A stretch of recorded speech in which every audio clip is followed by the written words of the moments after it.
धुळे लोकसभा मतदारसंघात मतदानाचा टक्का वाढावा याकरता अनेक संघटना पुढे आल्या आहेत। यातच व्यापारी महासंघाच्या वतीने शहरातील मध्यवर्ती ठिकाणी असलेल्या मोबाईल शॉपमध्ये मतदान केल्यास ठराविक वस्तूंवर 90% जास्त सवलत दुकानांच्या मालकांकडून देण्यात आली आहे। संवाद साधले आमचे प्रतिनिधी विशाल ठाकूर यांनी। लोकसभेच्या 5व्या टप्प्यातील मतदानाला सकाळी 7 वाजल्यापासून सुरुवात झाली। आता 4 वाजलेत। जवळपास 40% मतदान धुळे लोकसभा मतदारसंघात झाले। प्रशासनाच्या वतीने हा टक्का वाढण्यासाठी प्रयत्न केले जात आहे।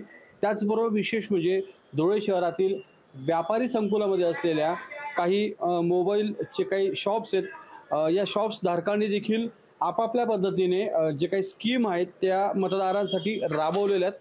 काय नेमक्या स्कीम राबवल्याबद्दल चर्चा जाणार आहे। तर लोकशाही मराठीत आपलं स्वागत आहे।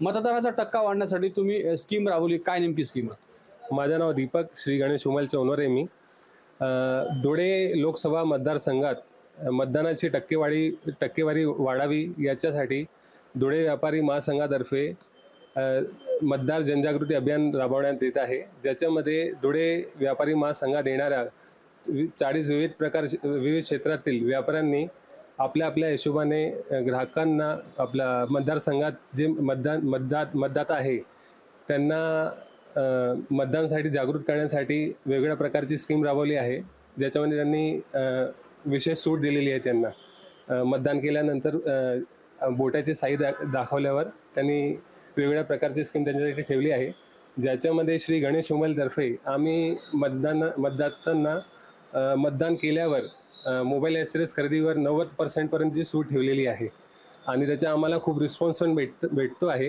हे स्कीम आम्ही चालवली होती फक्त 1 दिवसासाठी, पण लोकांचे खूप आम्हाला फोनवरती पण इन्क्वायरी येत आहे।